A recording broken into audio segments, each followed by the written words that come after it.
On August 1, 2022, the Guyana Police Force reported two murders.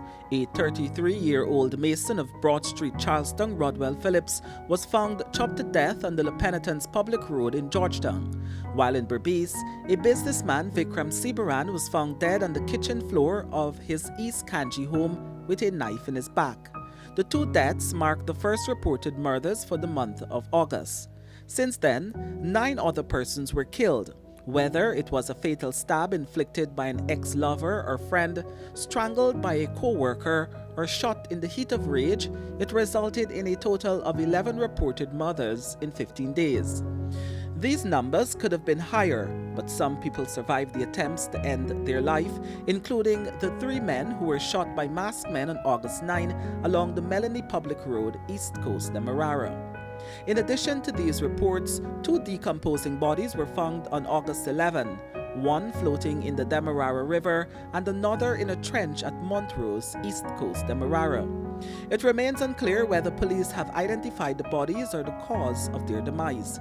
In addition, the daily headlines were not spared of the occasional fatal accidents. The frequency and gruesomeness of these incidents have not gone unnoticed, as new reports have been met with comments like, "What's going on in Guyana?" After removing Phillips' body from the La Penitence Public Road on August 1, the next day, the police issued a wanted bulletin for Alex Ned in connection with the crime. Ned subsequently surrendered and was later charged and remanded for murder. A 21-year-old Mason, identified as Dave Singh, called Boy, was also arrested for the murder of Sibaran and initially charged with manslaughter and granted bail in the sum of $750,000. That charge was later upgraded to murder and the bail was reversed. On August 4, an 18-year-old laborer identified as June Cristino was stabbed to death during a heated argument at Kumako Waterfront, Northwest District. An eyewitness said he was chased by 2 men, beaten, and stabbed to death. Police executed arrests, and on August 8, a 16-year-old and 22-year-old Wayne De Silva, called Monkey Man, was charged and remanded for that murder. And Raj Kumar Indrapal, a 59-year-old watchman at the Rosal Estate, was found floating in a canal on August 5.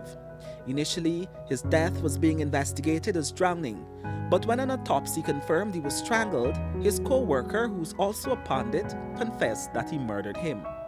The pandit Tarun Balgobin was charged and remanded to prison for the murder on August 12. The body of a Hog Island farmer, Romeo Prasad, was found on August 7, floating in the Essequibo River, 2 days after he went missing. The body was anchored by his boat engine, his hands and feet were tied, and his mouth taped with a black plastic bag covering his face.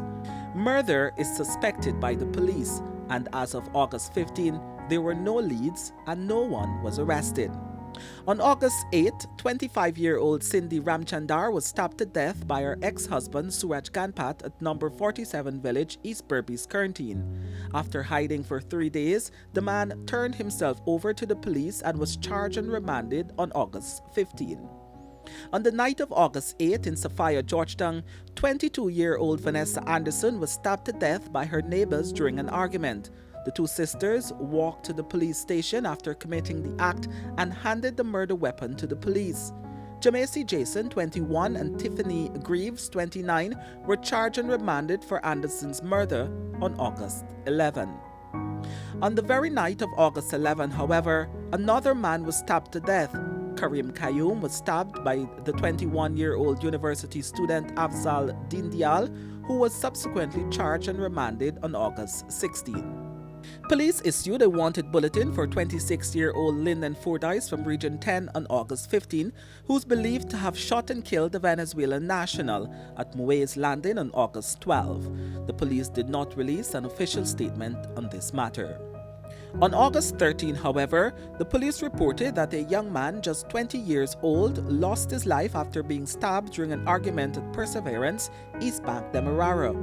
The 2 suspects responsible for the murder of Owen Young turned themselves over to the police and are expected to be charged later this week.